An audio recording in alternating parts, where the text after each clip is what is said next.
Hello दोस्तों, welcome back to van life with Christy. आज हम पहुंचे हैं नारनौल के मशहूर जल महल में। यहाँ आपको इतिहास, खूबसूरती और नेचर तीनों का जबरदस्त मेल देखने को मिलेगा। चलो लेकर चलते हैं आपको अंदर।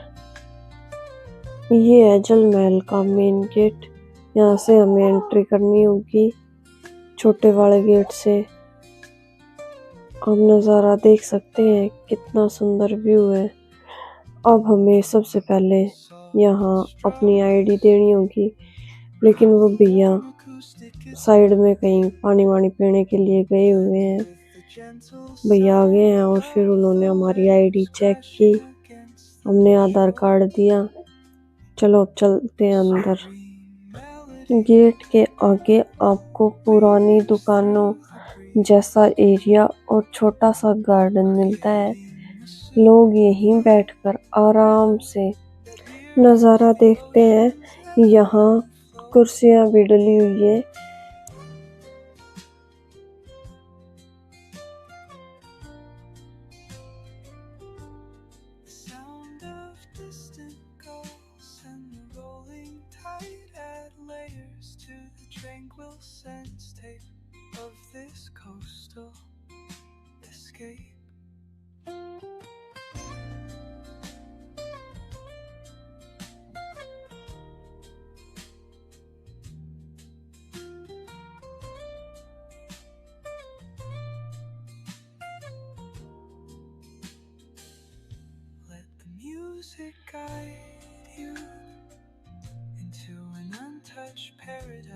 थोड़ा आगे बढ़ते ही छोटा मंदिर है जो पूरे माहौल को शांत और पवित्र बनाता है।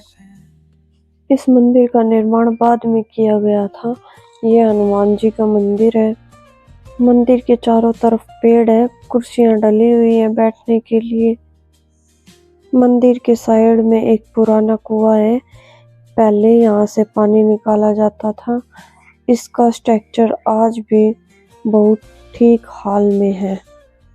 यहीं से पहले लोग रोजाना पानी भरा करते थे। कुएं की दीवारें आज भी बिल्कुल मजबूती से खड़ी हुई हैं। इस कुएं को देखकर समझ आता है कि यहाँ पानी का सिस्टम कितना मजबूत था। इसके चारों तरफ पुराने पत्थरों का काम साफ दिखाई देता है। पुराने समय में यह जगह पूरे जल महल की लाइफलाइन मानी जाती थी। ये जगह पूरे जल महल की सबसे शांत लोकेशन लगती है। कुएं के चारों तरफ का व्यू एकदम शांत है। यहाँ पर एसडीएम साहब अपनी पत्नी के साथ घूमने आए हुए थे, जिससे जगह को माहौल और भी खास हो गया। दोनों बड़े ही सादगी और शांति से पूरा नज़ारा देख रहे थे। एसडीएम साहब का सरल और विनम्र स्वभाव देखकर अच्छा लगा। यहाँ के हरे भरे पेड़ और हल्की हवा पूरे माहौल के नेचर को और भी फ्रेश बना देती है। यहाँ की प्रकृति बिल्कुल शांत और सुकून देने वाली लगती है। पहले यहाँ नीचे से पानी बहता था, जिससे पूरा इलाका जिंदा और ताजा दिखाई देता था। अब यहाँ से पानी नहीं बहता है। पेड़ों की छांव वाला ये रास्ता चलते हुए काफी सुकून देता है। साइड में एक छोटा सा पार्क बना हुआ है। यहाँ बैठकर माहौल का मजा लिया जा सकता है। पार्क के साथ एक साफ और सीधा रास्ता भी चलता है, जो पूरे एरिया को अच्छे से जोड़ता है।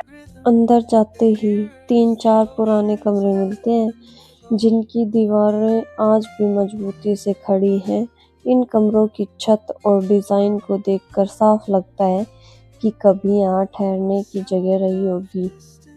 महल के नीचे का पानी वाला हिस्सा कभी पूरे एरिया को ताजगी और जान देता था।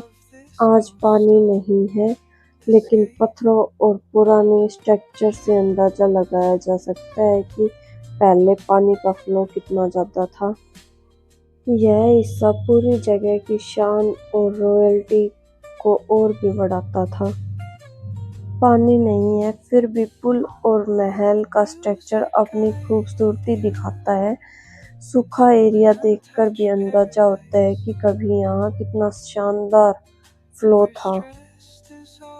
पुल को पार करते ही हम महल के अंदर पहुंच जाते हैं।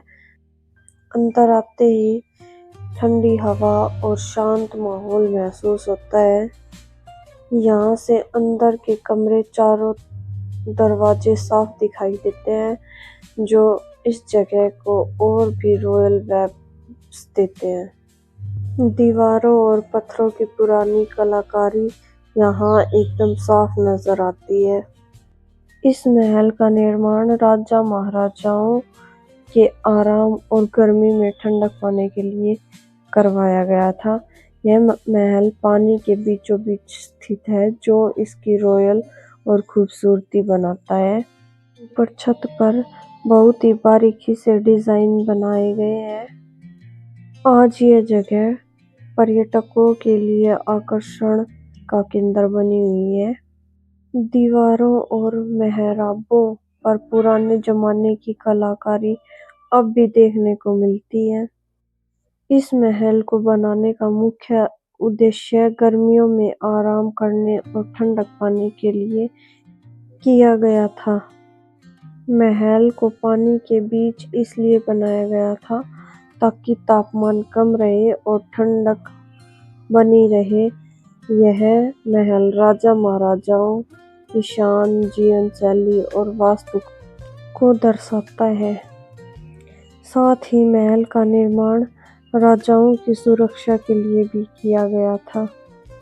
पानी के बीच महल बनाने से इसको एक शाही और अलग पहचान मिली। यह महल न केवल आराम के लिए बल्कि राजसी भव्यता दिखाने के लिए भी बनाया गया था। जल महल की वास्तुकला पुराने समय की कलाकारियों का बेहतर उदाहरण है। पत्थरों और दीवारों पर बनी कलाकारी देखकर लगता है कि यह जगह कभी कितनी भव्य और सुंदर रही होगी। अंदर की दीवारें मोटी और मजबूत पत्थरों से बनी है। दीवारों पर बने छोटे छोटे डिजाइन और नक्शे बहुत ही सुंदर हैं। दीवारों और कोनों में बने छोटे कमरों और रास्तों से महल की जटिल और खूबसूरत बनावट दिखाई देती है। पुरानी डिजाइन और वास्तुकला अभी भी इन जगह को ऐतिहासिक और आकर्षक बनाती है। अंदर की ओर से नीचे उतरते ही महल का एक अलग और शांत हिस्सा दिखाई देता है। नीचे चलते हुए पुराने पत्थरों की बनावट करीब से दिखाई देती है। नीचे से ऊपर का व्यू भी देखने लायक है, खासकर पुल और पानी वाले हिस्से की तरफ से। चारों तरफ का नजारा एकदम खुला और शांत है। चारों दिशाओं में जितना भी देखें तो बस हर तरफ नेचुरल ब्यूटी ही नजर आती है। पुराने पत्थर, खाली पानी का एरिया और दूर तक फैली हरियाली सब मिलकर एक रॉयल व्यू देते हैं। कैमरे को इस पूरे एरिया को घूमकर देखें तो एक फ्रेम अपने आप बन जाता है। चारों तरफ देखने पर पुरानी दीवारें और खुला आंगन एकदम अलग सा शाही माहौल बना देते हैं। ऊपर छत का डिजाइन बिल्कुल पुराने राजस्थानी हरियाणवी स्टाइल में बना हुआ है। इस महल का डिजाइन उस समय की अनोखी वास्तुकला को दिखाता है, जहां पत्थर, चूने और मिट्टी से बेहद मजबूत दीवारें बन जाती थी। छत की बनावट में इस्तेमाल हुआ पुराना पत्थर और उसका घिसा हुआ कलर इस जगह की उम्र और इतिहास दोनों को दिखा देता है। छत के किनारों पर हल्की हल्की नक्काशी की झलक मिलती है, जो बताती है कि उस समय वास्तुकला कितनी आगे थी। अब हम महल से बाहर निकल रहे हैं और जाते जाते इसकी शांति और पूरा माहौल दिल में बस जाता है। बाहर से निकलते हुए एहसास होता है कि यह जगह सिर्फ एक इमारत नहीं बल्कि इतिहास का जिंदा टुकड़ा है। थोड़ी देर हमने यहीं पार्क में बैठकर आराम किया और माहौल एंजॉय किया। जैसे जैसे बाहर की तरफ जाते हैं लगता है जैसे कि किसी दूसरे समय से होकर वापस आज की दुनिया में लौट रहे हैं। यहाँ से बाहर जाते हुए भी मन में यही एहसास है कि ऐसी जगह बार बार देखने का मन करता है।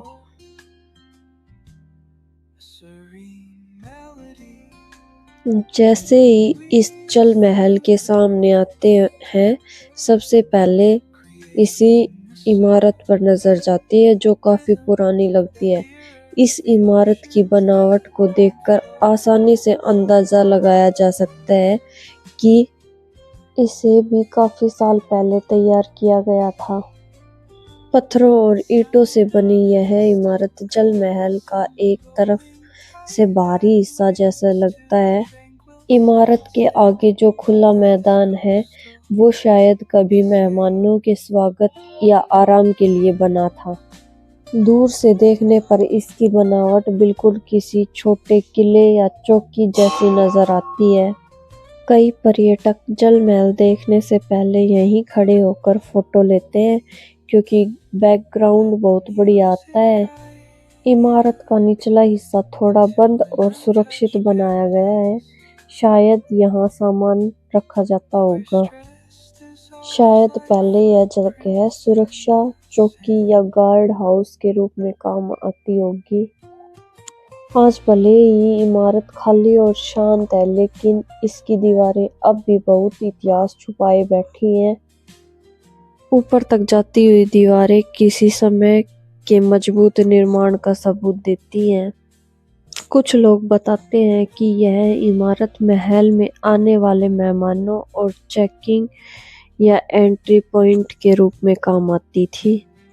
के दरवाजे और खिड़कियों का आकार एकदम पुराने राजपूत और हरियाणवी स्टाइल की झलक दिखाता है। यहाँ की चौड़ी दीवारें गर्मी में भी अंदर का तापमान ठंडा रखती थी। इमारत के अंदर की तरफ जो अंधेरा सा दिखाई देता है वो इसके पुराने कमरों की कहानी बताता है। यह इमारत जल महल के इतिहास को पूरा करती है जैसे कि दोनों का हिस्सा एक दूसरे से जुड़ा हुआ हो। आज भले ही ये शांत पड़े हैं लेकिन किसी समय यहाँ पहरेदार सेवक और महल के कामकाज संभालने वाले लोग रहा करते थे। ऐसे स्थायी निशान दिखाते हैं कि यहाँ कभी कोई महत्वपूर्ण गतिविधि या पूजा स्थल जैसी व्यवस्था रही होगी। इमारत के आसपास का खाली क्षेत्र शायद कभी पानी से भरा रहता था जिससे इसका असली सौंदर्य और भी बढ़ जाता था। घूमने के बाद थोड़ा आराम करके खाना खाकर फिर हम निकल पड़े आगे की तरफ। यहीं बैठकर थोड़ा माहौल भी एंजॉय किया और आगे की प्लानिंग भी कर ली। चलो मिलते हैं नेक्स्ट व्लॉग। अगर आपको वीडियो अच्छी लगे तो लाइक करें, शेयर करें, कमेंट करें।